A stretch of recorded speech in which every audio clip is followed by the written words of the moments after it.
जय गुरु जी, शुक्राना गुरु जी। मैना की इच्छा के अनुसार एक ब्राह्मण पत्नी का पार्वती को पतिव्रत धर्म का उपदेश देना। ब्रह्मा जी कहते हैं, नारद तदनंतर सप्तर्षियों ने हिमालय से कहा, गिरिराज अब आप अपनी पुत्री पार्वती देवी की यात्रा का उचित प्रबंध करें। मुनीश्वर यह सुनकर पार्वती के भावी विरह का अनुभव करके गिरिराज कुछ काल तक अधिक प्रेम के कारण विषाद में डूबे रह गए। कुछ देर बाद सचेत हो शैलराज ने तथास्तु कहकर मैना को संदेश दिया। मुने हिमवान का संदेश पाकर हर्ष और शोक के वशीभूत हुई मैना पार्वती को विदा करने के लिए उद्यत हुई। शैलराज की प्यारी पत्नी मैना ने विधि पूर्वक वैदिक एवं लौकिक कुलाचार का पालन किया और उस समय नाना प्रकार के उत्सव मनाए। फिर उन्होंने नाना प्रकार के रत्न जड़ित सुंदर वस्त्रों और 12 आभूषणों द्वारा रजोचित श्रृंगार करके पार्वती को विभूषित किया। तत्पश्चात मैना के मनोभाव को जानकर एक सती साध्वी ब्राह्मण पत्नी ने गिरिराज को उत्तम पतिव्रत की शिक्षा दी। ब्राह्मण पत्नी बोली, गिरिराज किशोरी, तुम प्रेम पूर्वक मेरा यह वचन सुनो। यह धर्म को बढ़ाने वाला, यह लोक और परलोक में भी आनंद देने वाला तथा श्रोताओं को भी सुख की प्राप्ति कराने वाला है। संसार में पतिव्रता नारी ही धन्य है, दूसरी नारी नहीं। वही विशेष रूप से पूजनीय है। पतिव्रता सब लोगों को पवित्र करने वाली है और समस्त पाप राशि को नष्ट कर देने वाली है। शिवे, जो पति को परमेश्वर के समान मानकर प्रेम से उसकी सेवा करती है, वह इस लोक में संपूर्ण भोगों का उपभोग करके अंत में कल्याणमय गति को पाती है। सावित्री, लोपा, मुद्रा, अरुंधति, शारणी, शतरूपा, अनसुया, लक्ष्मी, सवधा, सती, संज्ञा, समुति, श्रद्धा, मैना और स्वाहा, ये तीन तथा और भी बहुत सारी स्त्रियां साध्वी कही गई हैं। यहाँ विस्तार भय से उनका नाम नहीं लिया गया। वे अपने प्रतिव्रत के बल से ही सब लोगों की पूजनीय तथा ब्रह्मा, विष्णु, शिव एवं मुनीश्वरों की भी माननीय हो गई हैं। इसलिए तुम्हें अपने प्रति भगवान शंकर की सदा सेवा करनी चाहिए। वे दीन दयालु, सबके सेवनीय और सत्पुरुषों के आश्रय हैं। श्रुतियों और स्मृतियों में पतिव्रत धर्म को महान बताया गया है। इसको जैसा श्रेष्ठ बताया जाता है वैसा दूसरा धर्म नहीं है। यह निश्चय पूर्वक कहा जाता है, पतिव्रत धर्म में तत्पर रहने वाली स्त्री अपने प्रिय पति के भोजन कर लेने पर ही भोजन करे। शिवे, जब पति खड़ा हो तब साध्वी स्त्री को भी खड़ी ही रहना चाहिए। शुद्ध बुद्धि वाली साध्वी स्त्री प्रतिदिन अपने पति के सो जाने पर सोए और उसके जागने से पहले ही जाग जाए। यह छल कपट छोड़कर सदा उसके लिए हितकर कार्य ही करे। शिवे, साध्वी स्त्री को चाहिए कि जब तक वस्त्र आभूषणों से विभूषित ना हो ले तब तक वह अपने को पति की दृष्टि के सम्मुख ना लाए। यदि पति किसी कार्य से प्रदेश में गया हो तो उन दिनों में उसे कदापि श्रृंगार नहीं करना चाहिए। पतिव्रता स्त्री कभी पति का नाम ना ले। पति के कुट वचन कहने पर भी वह बदले में कड़वी बात ना कहे। पति के बुलाने पर वह घर के सारे कार्य छोड़कर तुरंत उसके सामने चली जाए और हाथ जोड़कर प्रेम से मस्तक झुकाकर पूछे, नाथ, किस लिए इस दासी को बुलाया है? मुझे सेवा के लिए आदेश देकर अपनी कृपा से अनुग्रहित कीजिए। फिर पति जो उपदेश है उसका वह प्रसन्न हृदय से पालन करे। वह घर के दरवाजे पर देर तक खड़ी ना रहे, दूसरे के घर ना जाए। कोई गोपनीय बात जानकर हर एक के सामने उसे प्रकाशित ना करे। पति के बिना कहे ही उनके लिए पूजन सामग्री एवं जुटा दे तथा उसके हित साधन के यथोचित अवसर की प्रतीक्षा करती रहे। पति की आज्ञा लिए बिना कभी तीर्थ स्थान के लिए भी नहीं जाए। लोगों की भीड़ से भरी हुई सभा या मेले आदि के उत्सवों का देखना वे दूर से ही त्याग दे। जिस नारी को तीर्थ यात्रा का फल पाने की इच्छा हो उसे अपने पति का चरणोपदक पीना चाहिए। उसके लिए उससे सारे तीर्थ और क्षेत्र हैं, इसमें संशय नहीं है। पतिव्रता नारी पति के उच्छिष्ट अन्न आदि को परम प्रिय भोजन मानकर ग्रहण करे और पति जो कुछ दे उसे महाप्रसाद मानकर सौंदर्य करे। देवता, पितर, अतिथि, सेवक वर्ग, गौ तथा भिक्षु समुदाय के लिए अन्न का भाग दिए बिना कदापि भोजन न करे। प्रतिव्रत धर्म में तत्पर रहने वाली गृह देवी को चाहिए कि वह घर की सामग्री को संयंत्र एवं सुरक्षित रखे, गृह कार्य में कुशल हो, सदा प्रसन्न रहे और खर्च की ओर से हाथ खींचे रहे। पति की आज्ञा लिए बिना उपवास व्रत आदि न करे, अन्यथा उसे उसका कोई फल नहीं मिलता और वह परलोक में नरकगामिनी होती है। पति सुख पूर्वक बैठा हो या इच्छा पूर्वक क्रीड़ विनोद अथवा मनोरंजन में लगा हो, उस अवस्था में कोई अनंतरिक कार्य ना पड़े तो भी पतिव्रता स्त्री अपने पति को कदापि ना उठाए। पति नपुंसक हो या दुर्गति में पड़ा हो, ना रोगी हो, बुरा हो, सुखी हो या दुखी हो, किसी भी दशा में नारी अपने उस एकमात्र पति का उल्लंघन ना करे। राजस्वला होने पर वह 3 रात्रि तक पति को अपना मुंह न दिखाए, अर्थात उससे अलग रहे। जब तक स्नान करके शुद्ध ना हो जाए तब तक अपनी कोई बात भी अपने पति के कानों में न पड़ने दे। अच्छी तरह स्नान करने के पश्चात सबसे पहले वह अपने पति के मुख का दर्शन करे, दूसरे किसी का मुंह कदापि न देखे अथवा मन ही मन पति का चिंतन करके सूर्य का दर्शन करे। पति की आयु बढ़ने की अभिलाषा रखने वाली पतिव्रता नारी हल्दी, रोली, सिंदूर, काजल आदि, चोली, पान, मांगलिक आभूषण आदि, केशों का संवारना, चोटी गूंदना तथा हाथ कान के आभूषण, इन सबको अपने शरीर से दूर ना करे। धोबिन, छिनार तथा कुटला सन्यासिनी और भाग्यहीना स्त्रियों को वह कभी अपनी सखी ना बनाए। पति से द्वेष रखने वाली स्त्री का कभी आदर ना करे, कहीं अकेली ना खड़ी हो, कभी नंगी होकर ना नहाए। सती स्त्री ओखली, मूसल, झाड़ू, सील और जात और द्वार के चौखट के नीचे वाले लकड़ी पर कभी ना बैठे। मैथुन काल के सिवा और किसी समय में वह पति के सामने घृष्टता ना करे। जिस वस्तु में पति की रुचि हो उससे वह स्वयं भी प्रेम करे। पतिव्रता देवी सदा पति का हित चाहने वाली होती है, वह पति के हर्ष में हर्ष मनाए। पति के मुख पर विषाद की छाया देख स्वयं भी विषाद में डूब जाता। वह प्रियतम पति के प्रति ऐसा बर्ताव करे जैसे वह उन्हें प्यारी लगे।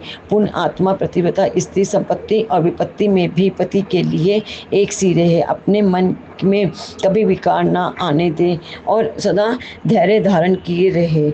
घी, नमक, तेल आदि के समाप्त हो जाने पर भी पतिव्रता स्त्री पति से सहसा यह ना कहे कि अमुक वस्तु नहीं है, वह पति को कष्ट या चिंता में ना डाले।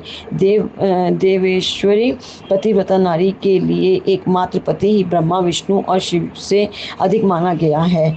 उसके लिए अपना पति शिव रूप ही है, जो पति की आज्ञा का उल्लंघन करके व्रत और उपवास आदि के नियम का पालन करती हैं। वह पति की आयु पर हर लेती हैं और मरने पर नरक में जाती हैं। जो स्त्री पति के कुछ कहने पर क्रोधपूर्वक कठोर उत्तर देती हैं, वह गांव में कुतिया और निर्जन वन में सियारन होती हैं। नारी पति से ऊंचे आसन पर ना बैठे, दुष्ट पुरुष के निकट ना जाए और पति से कभी कातर वचन ना बोले, किसी की निंदा ना करे, कलह को दूर से ही त्याग दे, गुरुजनों के निकट ना तो ऊंचे स्वर में बोले और ना हंसे। जो बाहर से पति को आते देख तुरंत अन्न, जल, भोज्य वस्तु, पान और वस्त्र आदि से उनकी सेवा करती है, उनके दोनों चरण दबाती है, उनसे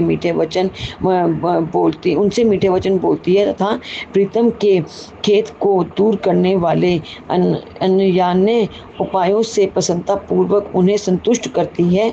उसने मानो तीनों लोगों को तृप्त एवं संतुष्ट कर दिया। पिता, भाई और पुत्र परिमित सुख देते हैं, परंतु पति असीम सुख देता है। अतः नारी को सदा अपने पति का पूजन, आदर, सत्कार करना चाहिए। पति ही देवता है, पति ही गुरु है और पति ही धर्म, तीर्थ एवं व्रत है। इसलिए सबको छोड़कर एकमात्र पति की ही आराधना करनी चाहिए। जो दुर्बुद्धि नारी अपने पति को त्याग कर एकनाथ में विचरती है, वह वृक्ष के खोखले में शयन करने वाली उल्की होती है। जो पराये पुरुष को कटाक्षपूर्ण दृष्टि से देखती है वह एचेतानी देखने वाली होती है। जो पति को छोड़कर अकेले मिठाई खाती है वह गांव में सूरी होती है अथवा बकरी होती है, अपनी ही विष्ठा खाती है। जो पति को तू कहकर बोलती है वह गूंगी होती है। जो सोच से सदा ईर्ष्या रखती है वह दुर्भाग्यवती होती है। जो पति की आंख बचाकर किसी दूसरे पुरुष पर दृष्टि डालती है वह कानी टेढ़े मुंह वाली तथा कुरूपा होती है। जैसे निर्जीव शरीर तत्काल अपवित्र हो जाता है, उसी तरह पतिहीन नारी भली भांति स्नान करने पर भी सदा अपवित्र ही रहती हैं। लोक में वह माता धन्य है, वह जन्मदाता पिता धन्य है तथा वह पति भी धन्य है जिनके घर में पतिव्रता देवी वास करती है। पतिव्रता के पुण्य से पिता माता और पति के कुलों की 3-3 पीढ़ियां लोक में सुख भोगते हैं। जो दुराचारणी स्त्रियां अपना शील भंग कर देती हैं वे अपने माता पिता और पति तीनों के कुलों को नीच गिराती हैं तथा इस लोक और परलोक में भी दुख भोगती हैं। पतिव्रता का पैर जहाँ जहाँ पृथ्वी पर स्पर्श करता है वहाँ वहाँ की भूमि पाप हारिणी तथा परम पावन बन जाती है। भगवान सूर्य, चंद्रमा तथा वायुदेव भी अपने आप को पवित्र करने के लिए ही पतिव्रता स्पर्श करते हैं और किसी दृष्टि से नहीं। जल भी सदा पतिव्रता का स्पर्श करना चाहता है और उसका स्पर्श करके वह अनुभव करता है कि आज मेरी जड़ता का नाश हो गया तथा आज मैं दूसरों को पवित्र करने वाला बन गया। भया की ग्रस्त आश्रम की जड़ भया की सुखन का मूल है। भया से ही धर्म के फल की प्राप्ति होती है तथा भया ही संतान की वृद्धि में कारण है। क्या घर घर में अपने रूप और लावण्य पर गर्व करने वाली स्त्रियां नहीं हैं, परंतु पतिव्रता स्त्री को विश्वनाथ शिव के प्रति भक्ति होने से ही प्राप्ति होती है। भया से इस लोक और परलोक दोनों पर विजय पाई जा सकती है।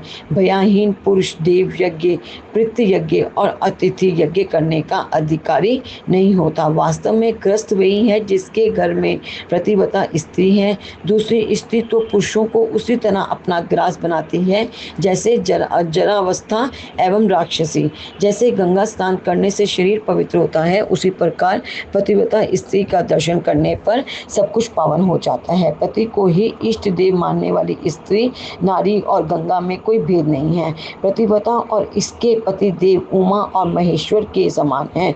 अति विद्वान मनुष्य उन दोनों का पूजन करे। पति प्रणव है, जो नारी वेद की त्रिचा, पति तप है और स्त्री क्षमा, नारी सत्कर्म है और पति उसका फल। शिवे सती नारी और उसके पति दोनों दंपति धन्य हैं। गिरिराज कुमारी, इस प्रकार मैंने तुमसे पतिव्रता धर्म का वर्णन किया है। अब तुम सावधान हो। आज मुझसे प्रसन्नता पूर्वक पतिव्रता के भेदों का वर्णन सुनो। देवी पतिव्रता नारियां उत्तमा आदि भेद से 4 प्रकार की बताई गई हैं, जो अपना स्मरण करने वाले पुरुषों का सारा पाप हर लेती हैं। उत्तमा, मध्यमा, निकृष्टा और अति निकृष्टा, ये पतिव्रता के 4 भेद हैं। अब मैं इसके लक्षण बताती हूँ, ध्यान देकर सुनो। भद्रे, जिनका मन सदा स्वप्न में भी अपने पति को ही देखता है और दूसरे किसी पुरुष को नहीं, वैसे स्त्री उत्तमा या उत्तम श्रेणी की पतिव्रता कही गई है। शैलजे, जो दूसरे पुरुष को उत्तम बुद्धि से पिता, भाई एवं पुत्र के समान देखती हैं, उसे मध्यम श्रेणी की पतिव्रता कहा गया है। पार्वती, जो मन से अपने धर्म का विचार करके व्यभिचार नहीं करती, सदाचार में ही स्थिर रहती हैं, उसे निकृष्टा अथवा निम्न श्रेणी की पतिव्रता कहा गया है।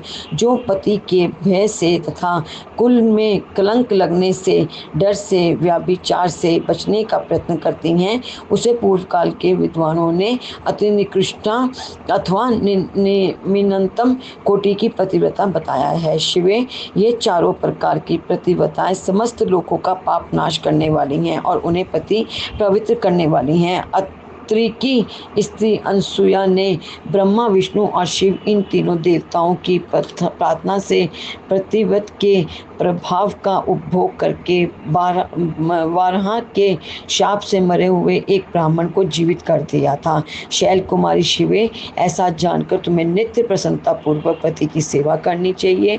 प्रति सेवन सदा समस्त अभिष्ट फलों को देने वाला है। तुम साक्षात जगदम्बा महेश्वरी हो और तुम्हारे पति साक्षात भगवान शिव हैं। तुम्हारा तो चिंतन मात्र करने से स्त्रियां पतिव्रता हो जाएंगी देवी। यद्यपि तुम्हारे आगे यह सब कहने का कोई प्रयोजन नहीं है, तथापि आज लोकाचार का आश्रय लेने मैंने तुम्हें सती धर्म का उपदेश दिया है। ब्रह्मा जी कहते हैं, नारद ऐसा कहकर वह ब्राह्मण पत्नी शिवा देवी को मस्तक झुका चुप हो गई। इस उपदेश को सुनकर शंकर प्रिया पार्वती देवी को बड़ा हर्ष हुआ।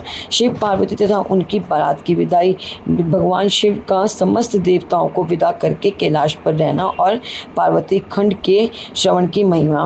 ब्रह्मा जी कहते हैं, नारद ब्राह्मणी ने देवी पार्वती को पतिव्रत धर्म की शिक्षा देने के पश्चात मैना को बुलाकर कहा, महारानी जी अब अपनी पुत्री की यात्रा कराइए, इसे विदा कीजिए। तब बहुत अच्छा कहकर वह प्रेम के वशीभूत हो गई। फिर धैर्य धारण करके उन्होंने काली को बुलाया और उसके वियोग के भय से व्याकुल हो वह बेटी को बारंबार गले से लगाकर उत्तम स्वर में रोने लगी। फिर पार्वती भी करुणाजनक बात कहती हुई जोर जोर से रो पड़ी। मैना और शिवा दोनों ही विरह शोक से पीड़ित होकर मूर्छित हो गई। पार्वती के रोने से देव पत्नियां भी अपनी सुध-बुध खो बैठी। सारी स्त्रियां वहीं खड़ी रोने लगी। वह सब भी अचेत सी हो गई। उस यात्रा के समय परम प्रभु साक्षात योगेश्वर शिव भी रो पड़े। फिर दूसरा कौन चुप रह सकता था। इसी समय अपने समस्त पुत्रों, मंत्रियों और उत्तम ब्राह्मणों के साथ हिमालय शीघ्र वहां आ पहुंचे और मोहवश अपनी बच्ची को हृदय से लगाकर रोने लगे। बेटी, तुम मुझे छोड़कर कहाँ चली जा रही हो? ऐसा कहकर सारे जगत को सूना मानते हुए वे बारंबार विलाप करने लगे। तब ज्ञानियों में श्रेष्ठ पुरोहित ने अन्य ब्राह्मणों के सहयोग से कृपा पूर्वक अत्यंत विद्या का उपदेश देते हुए सबको सुखद रीति से समझाया। पार्वती ने भक्ति भाव से माता पिता तथा गुरुओं को प्रणाम किया। वह मां माया होकर भी लोकाचार वश बार बार रो उठती थी। पार्वती के रोने से ही सब स्त्रियां रोने लगती थी। माता मैना तो बहुत रोई, भौजाइयां भी रोने लगी। यही दशा भाइयों की थी। भाई शिवा की माँ, भाभियां तथा अन्य युवतियां बार बार रोदन करने लगी। भाई और पिता भी प्रेम और सौहार्दवश रोए बिना ना रह सके। उस समय ब्राह्मणों ने मिलकर सबको आदर पूर्वक समझाया और यह सूचित किया कि यात्रा के लिए यही सबसे उत्तम तथा सुखद लगन है। तब हिमालय और मैना ने विवेक पूर्वक धैर्य धारण करके शिवा के बैठने के लिए पालकी मंगवाई। ब्राह्मणों की पत्नियों ने शिवा को ऊपर चढ़ाकर सबने मिलकर आशीर्वाद दिया। माता पिता और ब्राह्मणों ने भी अपनी शुभकामना प्रकट की। मैना और हिमालय ने पार्वती को ऐसे ऐसे सम्मान दिए जो महारानी के योग्य थे। नाना प्रकार के देवों की शुभ राशियां भेंट की जो दूसरों के लिए परम दुर्लभ थी। शिवा ने समस्त गुरुजनों को, माता पिताओं को, पुरोहित को, ब्राह्मणों को तथा भौजाइयों और दूसरी स्त्रियों को प्रणाम करके यात्रा की। पुत्रों सहित बुद्धिमान हिमाचल की स्नेह के वशीभूत होकर पीछे पीछे गए और उस स्थान पर पहुंचे जहाँ देवताओं सहित भगवान शिव प्रसन्नता पूर्वक प्रतीक्षा कर रहे थे। वहाँ सब लोग बड़े प्रेम और आनंद से परस्पर मिले। उन सब ने भगवान को प्रणाम किया और उनकी प्रशंसा करते हुए पुरियों को लौट गए। तदंतर कैलाश पहुंचकर भगवान शिव ने पार्वती से कहा, देवेश्वरी, तुम सदा से ही मेरी प्राण प्रिय हो। तुम्हें लीला पूर्वक इस बात की याद दिला रहा हूँ। तुम्हें पूर्व जन्म की बातों का स्मरण है, अतः मेरे और अपने नित्य संबंध का यदि तुम्हें स्मरण हो तो बताओ। अपने प्राणनाथ महेश्वर की यह बात सुनकर शंकर जी की नित्य प्रिया पार्वती मुस्कुराती हुई बोली, प्राणेश्वर, मुझे सब बातों का स्मरण है, किंतु इस समय आप चुप रहिए और इस अवसर के अनुरूप जो कार्य हो उसी को शीघ्र पूर्ण कीजिए। ब्रह्मा जी कहते हैं, नारद प्रिया पार्वती के सैकड़ों सुधा धाराओं के समान मधुर वचनों को सुनकर सदाचार प्रायण भगवान शिवनाथ बड़े प्रसन्न हुए। उन्होंने बहुत सी सामग्रियां एकत्र करके नारायण आदि देवताओं को भांति भांति की मनोहर भोज्य पर वस्तुएं खिलाई। इसी प्रकार अपने विवाह में पधारे हुए दूसरे लोगों को भी भगवान शंकर ने प्रेम पूर्वक सुमधुर रम रस से युक्त नाना प्रकार का अन्न भोजन कराया। भोजन कराने के पश्चात उन सब देवताओं ने नाना रत्नों से विभूषित हुई अपनी स्त्रियों और सेवक गणों के साथ आकर प्रभु चंद्रशेखर को प्रणाम किया। फिर प्रिय वचनों द्वारा प्रसन्नता पूर्वक उनकी स्तुति एवं परिक्रमा करके शिव विवाह की प्रशंसा करते हुए वे सब लोग अपने अपने धाम को चले गए। मुने साक्षात भगवान शिव ने लोक का 4 वर्ष भगवान विष्णु को और मुझको भी प्रणाम किया। ठीक उसी तरह जैसे वामन रूपी धारी श्री हरि ने महिषी कश्यप को नमस्कार किया था, तब मैंने और श्री विष्णु ने शिव को हृदय से लगाकर उनको आशीर्वाद दिया। तदंतर श्री हरि ने उन्हें पार ब्रह्मा परमात्मा मानकर उनकी उत्तम स्तुति की। इसके बाद मेरे सहित भगवान शंकर विष्णु शिव से विदा ले शिवा और शिव को प्रसन्नता पूर्वक हाथ जोड़कर उनके विवाह की प्रशंसा करते हुए अपने उत्तम धाम को गए। भगवान शिव भी पार्वती के साथ सानंद विहार करते हुए अपने निवास भूत कैलाश पर्वत पर रहने लगे। समस्त शिवगणों को इस विवाह से बड़ा सुख मिला। वे अत्यंत भक्ति पूर्वक शिवा और शिव की आराधना करने लगे। तात इस प्रकार मैंने परम मंगल में शिव विवाह का वर्णन किया है। यह शोकनाशक, आनंददायक तथा धन और आयु की वृद्धि करने वाला है। जो पुरुष भगवान शिव और शिवा में मन लगाकर पवित्र हो प्रतिदिन इस प्रसंग को सुनता अथवा नियम पूर्वक दूसरों को सुनाता है, वह शिव लोक प्राप्त कर लेता है। यह अद्भुत आख्यान कहा गया। जो मंगल का आवास स्थान है, वह संपूर्ण विधानों को शांत करके समस्त रोगों का नाश करने वाला है। इसके द्वारा स्वर्ग, यश, आयु तथा पुत्र और पोत्रों की प्राप्ति होती है। यह संपूर्ण कामनाओं को पूर्ण करता है, इस लोक में भोग देता और परलोक में मोक्ष प्रदान करता है। इस शुभ प्रसंग को सुनने से अपमृत्यु का शमन होता है और परम शांति की प्राप्ति होती है। यह समस्त दुख स्वप्नों का नाशक तथा बुद्धि और विवेक आदि का साधक है। अपने शुभ की इच्छा रखने वाले लोगों को शिव संबंधी सभी उत्सवों में प्रसन्नता के साथ प्रत्यंत पूर्वक इसका पठन करना चाहिए। यह भगवान शिव को संतोष प्रदान करने वाला है। विशेषतः देवता आदि की प्रतिष्ठा के समय तथा शिव संबंधी सभी कार्यों के प्रसंगों प्रसन्नता पूर्वक इसका पाठ करना चाहिए अथवा पवित्र हो शिव पार्वती के इस कल्याणकारी चरित्र का श्रवण करना चाहिए। ऐसा करने से समस्त कार्य सिद्ध होते हैं। यह सत्य है, इसमें संशय नहीं है। रुद्र संहिता का पार्वती खंड स्वरूप संपूर्ण हुआ। ओम नमः शिवाय। जय गुरु जी। शुक्राना गुरु जी।